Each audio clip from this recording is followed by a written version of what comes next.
Students, आजकल हम जो सीरीज़ स्टार्ट की है हम लोगों ने, जिसमें कि आजकल हम कुछ फैक्ट्स देखते हैं, कभी एमसीक्यूज़ देखते हैं, क्विज़ चलता है ना। तो कभी आपको डायग्राम दे दिए जाते हैं कि इसको पहचाने कि ये कौन सी ट्यूब है या इसे किस ऑपरेशन में यूज़ किया जाता है। काफ़ी इस तरीके के आजकल हम लोग कर रहे हैं प्रिपरेशन। तो चलिए स्टार्ट करते हैं, और ये जो है आपके लिए काफ़ी फ्रूटफुल रहेगा आपके एंट्रेंस एग्ज़ाम के लिए।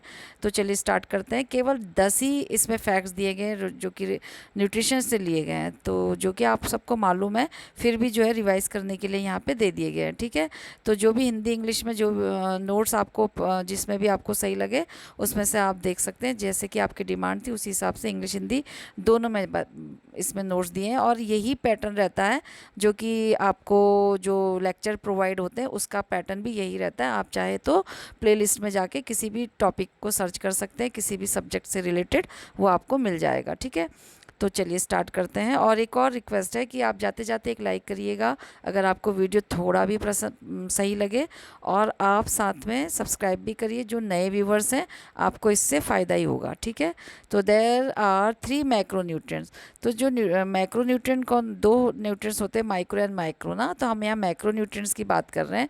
तो इसमें 3 मैक्रोन्यूट्रिएंट्स आते हैं, प्रोटीन, फैट एंड कार्बोहाइड्रेट्स। ये क्या है, मैक्रोन्यूट्रिएंट्स हैं 3 के 3। और इससे किस नेम से जानते हैं, इसको अप्रॉक्सीमेट प्रिंसिपल भी कहते हैं। ठीक है, जो आंवला होता है वो हाईएस्ट सोर्स होता है किसका, विटामिन सी का।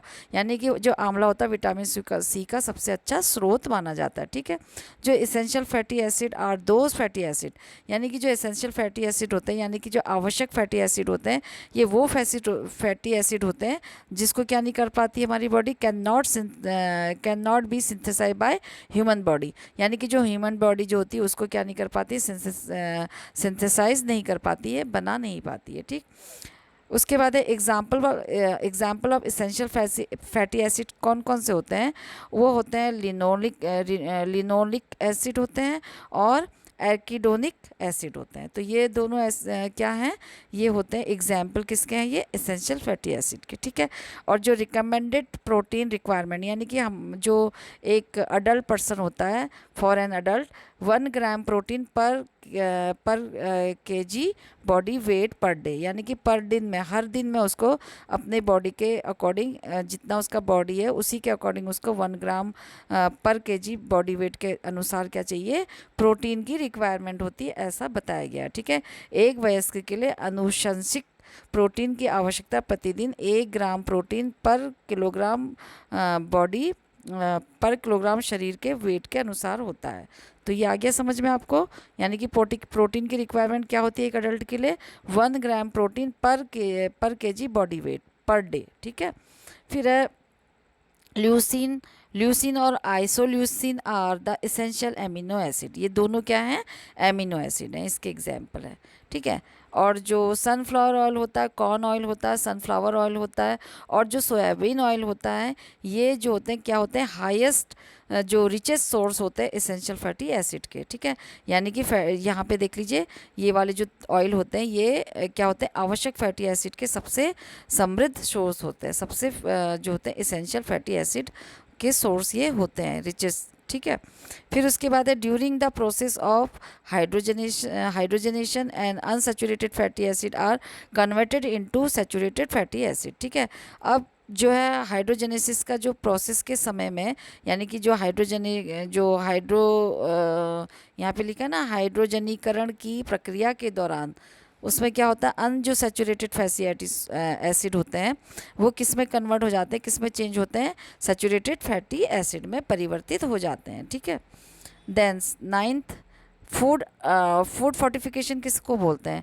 फूड फोर्टिफिकेशन क्या होता है, एक ऐसा प्रोसेस होता है जिसमें क्या किया जाता है, विच न्यूट्रिशियस सब्सटेंस, जो न्यूट्रिशियस सब्सटेंस होते हैं वो क्या किया जाता है, ऐड किए जाते हैं फूड में। ठीक है, added to food in small amount, यानी कि ये जो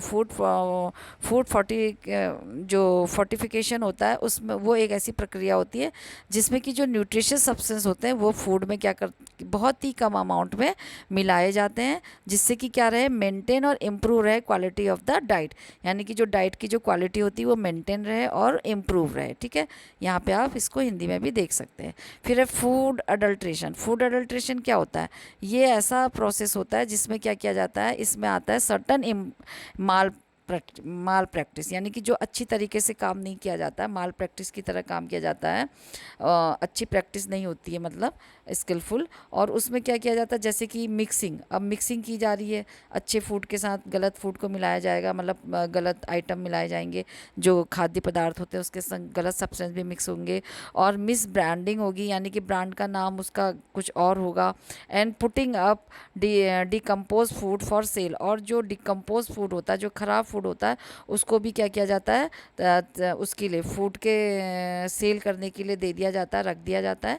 और जो सब्सटीट्यूट और गिविंग फॉल्स लेबल, और क्या किया जाता है, कुछ जो ओरिजिनल फूड होते हैं उसके सब्सटीट्यूट करके उसको बेचा जाता है, उसकी ही तरीके से कुछ दूसरे तरीके के फूड होंगे जो कि क्वालिटी में उतने इम्प्रूव नहीं होंगे ओरिजिनल की तरह, और उसमें फॉल्स लेबल भी लगाया जाता है, जिससे कि लोग क्या करें, उसको खरीदें गलत तरीके से, ठीक है। तो इस तरीके से ये फूड अडल्ट्रेशन में क्या किया जाता है, माल प्रैक्टिसिंग चलती है, जैसे कि अभी आपने देख लिया, मिक्सिंग हो गया, मिस ब्रांडिंग हो गया, पुटिंग हो गया, putting up decompose food for sale, और सब्सिट्यूट और गिविंग फॉल्स लेबल, ठीक है। तो ये सब आपको आ गया होगा, और वैसे भी आता ही था, जस्ट रिवाइज हो गया है। तो गुड बच्चों, देखिए जो भी आपने देखा है अभी उसके लिए thank you for giving your time, and thanks for watching, and please like share comment and subscribe this channel. मिलते हैं फिर नए वीडियो में, तब तक के लिए गुड बाय, टेक केयर।